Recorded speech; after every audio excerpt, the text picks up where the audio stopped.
If you're going to submit a paper to a conference, I recommend Italy.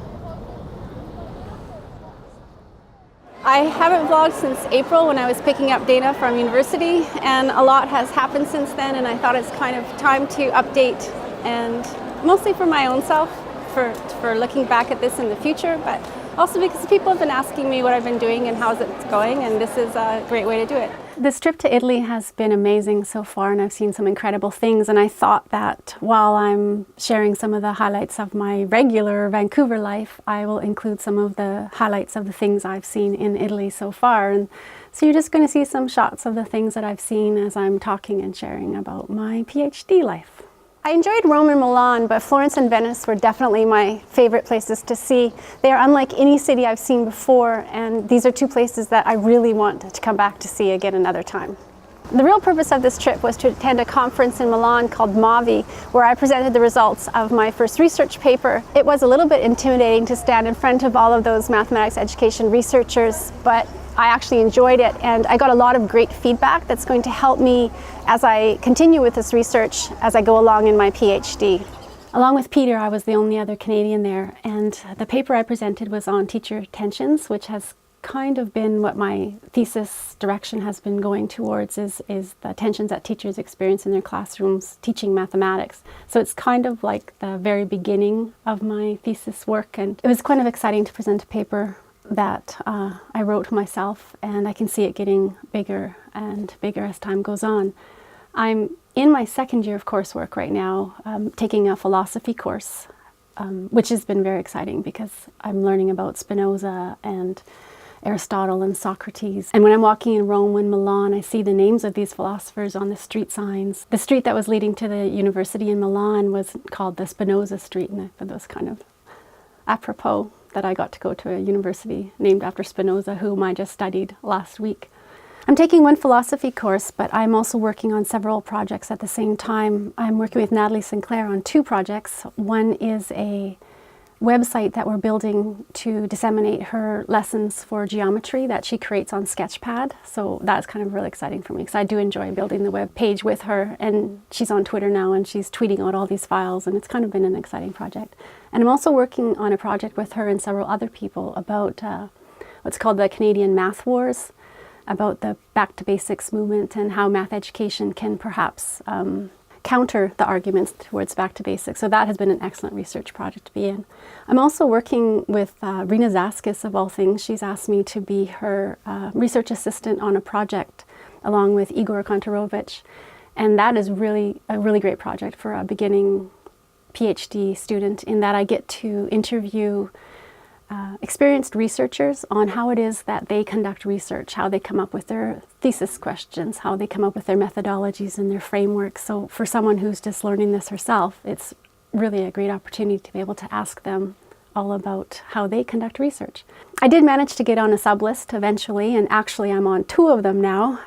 Not that I've taken any of the calls yet, because I have been busy doing professional development in the schools instead, and I prefer that. I enjoy working in the schools with the teachers and sharing what it is I know about teaching mathematics to children.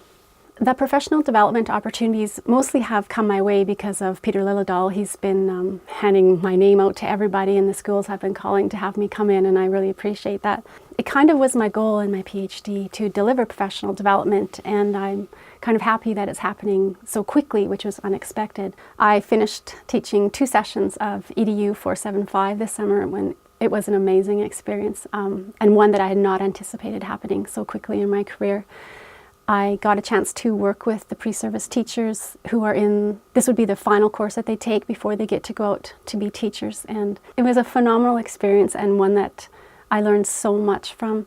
And it kind of reminds me a little bit about teaching with my grade 4 students, in that I can't wait to do it again next year, because there's so many things that I know I can improve on, and there's so many things that I know I want to do again because I know I did them right. It's that anticipation of getting to do it again, and I'm really looking forward to it. Another thing that was surprisingly similar to teaching grade 4 was that last day of class. You know, when you send your little kidlets off into the world and you have to let them go out into the great unknown. And it was kind of the same with my pre-service teachers, knowing that this was their final class and they're off to be teachers in their own classrooms, in their own schools. Starting right now, they're out teaching. And knowing that the things that we talked about and discussed and worked on are things that maybe they're doing in their mathematics classrooms right now.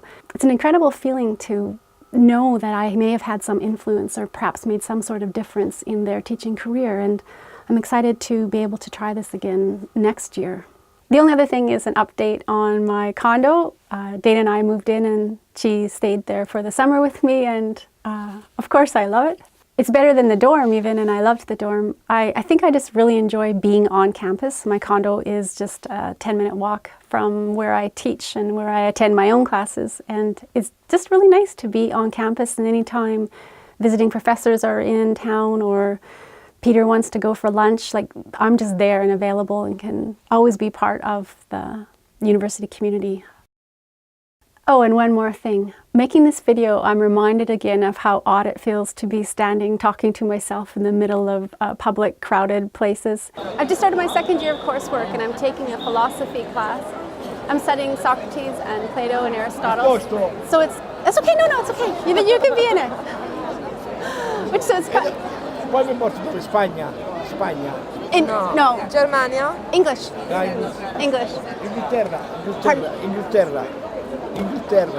Londra. Londra? Dove? Dove Inghilterra? English. Oh no, Canadian. Canada.